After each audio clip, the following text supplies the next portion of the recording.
Back at it, chat. Now the grind begins, chat. Now the grind begins.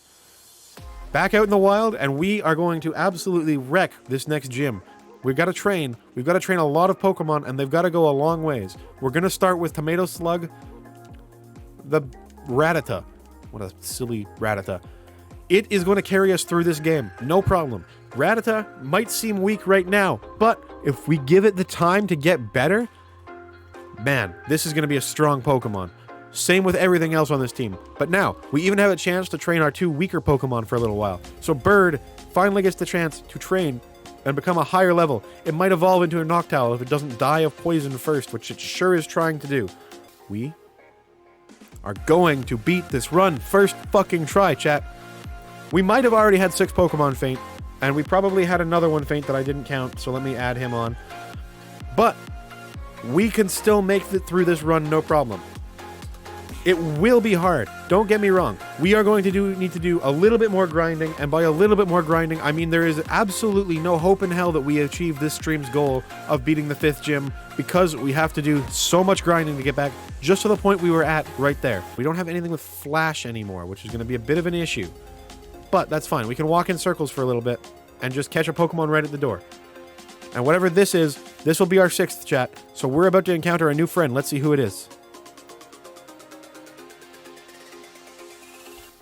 Chat, the run's dead. Chat, the run's dead. How the fuck are we going to get a Rattata in this situation? No, no, no! Now we throw a Pokeball at the Rattata and we catch it. No problem. First try. Here it goes. Oh, chat. All right.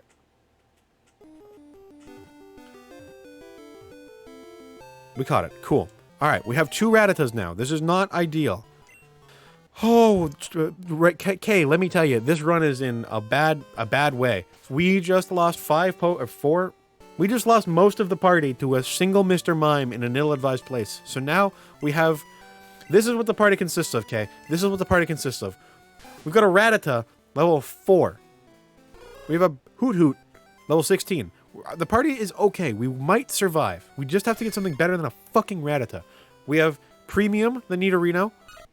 Togepi, Narwhal with Togepi. This Togepi, man, I hate this Togepi. Its entire life is existent to troll me. Hard AF, the Sudowoodo. Great name for a Sudowoodo. And the new and improved level 16 Rattata we have called Tomato 2. It has Hyper Fang, so that's good. That's a damage dealer right there. That we can win the game off of that. With 2 of them, we might be okay here. All right, you have time for a metronome. Chat... Okay, Togepi, you either get this metronome off and kill it, or you're dead, because this burn kills you. Oh crap, the Togepi's probably dead either way. It literally has to kill on this. Bye, Togepi. We won't miss you. Fuck you, Josh, and your stupid Togepi. We finally got rid of the dumb thing. I'm gonna add another Pokemon to my counter, and happily know that Togepi's dead. Fuck that Togepi. Alright. Yeah, you better be disappointed. You better be disappointed. That Togepi deserved everything it got, and you know it, Josh. That Togepi deserved everything it got. That, chat, means that we are fucking partying because we finally got rid of that stupid troll-ass Togepi. That Togepi has been out just to troll us for God knows how long, and you know what? You know what I'm thinking about that Togepi's death, chat? I'm fucking happy. Because finally, we don't have to deal with a Togepi running around using shitty-ass metronome moves and trying to pretend that it's good. Trying to pretend that it's got anything going for it. That sucker's level 10, and it doesn't gain another move until level 18 when it moves during a move that literally doesn't do anything. Fuck that Togepi. We are so happy it's dead, chat. We are just absolutely partying to this absolute happy music because we never have to think of that Togepi and its trolliness again. So chat, anyone out there in Chatland have anything they want to chat about? Anyone having, anyone have a particularly interesting topic that we can discuss? I can just tell you embarrassing stories from my life. That's always a good call. My life has been, it's 3 chapters basically thus far. Where I lived when I was a young kid, where I lived until I graduated high school, and where I am now. Which is fine. You know, that's I think that's a fairly normal progression of life. In that first chapter somewhere, like pre-grade 5-ish basically. Probably grade 3 or 4. So basically, chat. This is a story of how genius I am as a small kid. Really, it harkens back to the idea that when I was a little kid, I was probably the smartest kid in the world, and this story is going to show you why that is. I was fairly young, but basically, chat. This is the only time I've ever had to get stitches. This is the story, how I ended up getting stitches. And it's a pretty dumb story, honestly. So I'm setting up the day. It's a nice day. It's like a Saturday, probably. And I'm going out. I'm going with my friend. His name is George. So me and George, we're kind of close friends. My mothers know each other. George moved to the town recently. Maybe this is grade 4. I think this is probably grade 4. My mother wanted to do something that day. I don't know. I have no idea what. Maybe she was going on a date. So she probably wasn't going on a date because I think she was just at home, and it was my friend's mother doing a nice thing for my mother. Anyways, getting past all the irrelevant details that I don't remember anyway, so there's no point in me telling. So I'll go to this park with my friend, and it's supposed to be like we're going to be there for a couple hours and, hang out because we're like in grade 4, so a park is the greatest thing since sliced bread. We get to the park, and the parking lot is sort of like in a tiered thing. It's it's like if you imagine roadside parking, but then it had like another down ramp and had another row of roadside parking. It's really dumb, absolutely stupid. But the wall there had these little stone cinder blocks to hold back the dirt, but they were tiered. And they were like probably about an inch thick on each tier. So, me and my grade 4 brain decide, hey, what'll be fun? I'm going to climb down that little wall. So I climbed down it, and we've been at the park for all of 2 minutes. Like literally, we pulled up. My friend's mother got like the chair she was going to sit in out of the back of the truck. And I climbed down the wall, and there's about 4 inches under my feet. So I'm like, all right, perfect. I'm going to jump down. I jump down. And chat, do you know those gates that they have to stop people from driving through things? Like the big metal gates are kind of like triangles. And they're often on concrete supports that are, I don't know, about head height for a kid of 10 or 11. So what I do is I dramatically jump off and I go like this. And I smash the side of my face into that concrete thing. And I put my, I don't know what they're called. I want to call them a canine tooth, the sharp tooth. Put the sharp tooth straight through my cheek. And of course, if you've ever had a face wound, they are egregious in how much they bleed.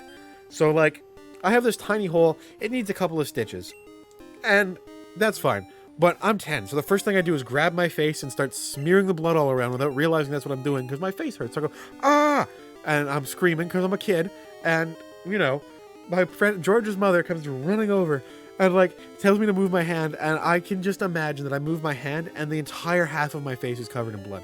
Like, it probably looks like I just ripped half my face off. And she's probably so worried that that she went to watch her friend's kid for all of 10 minutes and it's going to come back with no face. And I feel so bad for that. So, obviously, I'm using a different name to anonymize here, but George's mother, if you're for somehow end up watching this and you understand that I am that kid, I'm sorry. That must have fucking sucked. Yeah, I just ruined your day, basically. So, of course, she throws me in her car, takes me back to my mother, who's probably, just getting ready to go out the door to do whatever fun stuff she's got planned for the day. And then her kid rolls up 5 minutes later and face covered in blood. So, of course, first thing she does, she takes me and washes my face and finds out it's just a little hole. And at the end of the day, I come back with 4 stitches for that. So, long story short, chat, 1, I am a very smart person, as you can tell from that story. And 2, look before you leap, because if I did that, I would have looked over and gone, concrete pole, I'll swing my face this way. And I would have been fine. And, the whole timeline would have been different, chat. The whole timeline would have been different. But that's not even the stupidest injury I have ever gotten, because I used to take karate when I was a kid. I was in the kids' class back then, because I would have been around the same time. Maybe I was in grade 5 then, so maybe I was 11, 12, something in there. I don't know how old you are in 11. Listen, chat, I have no idea how old I am ever. I don't even know how old I am right now. I think I'm 21, but for all I know, I'm 26. I genuinely have to look at my ID to figure out how old I am most of the time. Imagine you're in karate, and you come out with a sprained finger. Think of all the cool ways that can happen. All the awesome stories you can tell your friend about why your finger is now taped to your other finger because you sprained your finger or, you injured your finger. Think of all the cool stories and all the cool ways you get to tell your friends that you have an injured finger for. Now me, I have a special way that I get to tell this. So I'm a kid, I'm however old I am, 11 or 12 probably. and I'm in the kids class, which means at the end of the day, after our hour and a half session of training, we do half an hour of some fun thing that is vaguely somehow related to karate as far as my instructor can justify it. And reasonably, I can think of why they did that. It's probably because half the kids who enrolled their kids in that karate class just wanted their kid to come home tuckered out. So the instructor's goal was simply to run all of the energy out of them. And it worked. It worked very well. Except for me and my mother, who got to deal with me having an injured finger afterwards. So anyways, getting back to this. At the end of the day, we have a long training session. We're probably sparring or doing something cool like that. Actual combat, cool-ass kid stuff. And at the end of the day, we get to play a fun game. We get to play British Bulldog. And if you've never played British Bulldog, it's basically somebody in the middle tags people as they try and run across. And if you get tagged, now you're in the middle, and whoever's last alive wins. But we're in a karate class, so we have a fun twist on it, as you would expect you'd have to justify to kids why it makes sense to do in a karate class. So what did we do? Well, the goal was you had to grab somebody by the belt and stop them in their tracks to make them it now. So obviously you have to have some of the bigger, stronger kids in the middle to start with. And I was not one of those. I was not one of the bigger, stronger kids. In fact, when I was a kid, I was a little bit fat. I'm not like fat, but I'm definitely not one of the big, strong kids that gets to be in the center at the beginning of British Bulldog. Fine, whatever. So after 2 or 3 passes, I get caught because I don't run that fast because I'm a little chubby. So now I'm in the middle. So now I get to try and stop some of the other kids that have been caught. And obviously I'm going to pick one of the smaller ones because that's how I'm going to win. I'm going to get somebody because I'm going to prove that I can get somebody because, I'm 12 and I got to prove shit to myself or to people around me. I don't really know how the brain of a 12-year-old works. So I go to grab somebody and I get my hand, or I miss with my one hand and I get him with the other hand. So I'm like, I go to grab, and I'm a little bit further because I'm leaned to the right, I guess. And I go to grab his belt, and I miss with my ring finger, or index finger. I miss with my middle finger. I miss with my pinky. I miss with my thumb. What do I catch him with? And I catch him hard with just my ring finger. So I grab his belt with just one finger, and he keeps going. And my finger partially goes with it. And goddamn, let me tell you, it hurts. It hurts like hell to have your ring finger pulled like that. So yeah, as a kid, I toughed it out because I was 12 and I was in karate, so I'm a big tough kid. And then my mother arrives after the day is done, and I haven't tried to grab another belt because I can't move my finger. And I go, hey, you know how the hospital's across the road? I can't move my finger and it hurts a lot because I tried to. Can we? So basically, the moral of the story, chat, is I, as a 12-year-old kid, sprained my finger in karate. Not the cool way that you would want to sprain your finger in karate. No, I sprained my finger playing British Bulldog and trying to pull on somebody's belt, and so that's the story of why I had a finger tied to another finger for 3 weeks, because of karate. So, at the end of the day, it seems like it was probably I could definitely tell it in a cooler way, but no, it was pretty fucking dumb way to lose, pretty dumb way to sprain your finger, if I'm honest.